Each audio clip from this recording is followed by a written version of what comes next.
அண்மைச் செய்தி. தமிழக வெற்றிக் கழக தலைவர் விஜய்க்கு ராகுல் காந்தி நன்றி தெரிவித்துள்ளார்.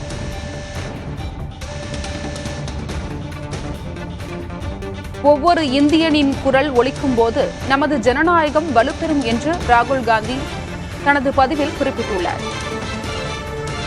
எதிர்க்கட்சித் தலைவராக தேர்வானதையொட்டி தவேக தலைவர் விஜய்க்கு நன்றி தெரிவித்துள்ளார்.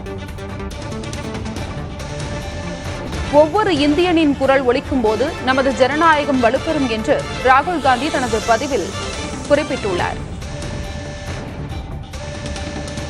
வாழ்த்து தெரிவித்த தவேக தலைவர் நடிகர் விஜய்க்கு ராகுல் காந்தி நன்றி தெரிவித்துள்ளார்.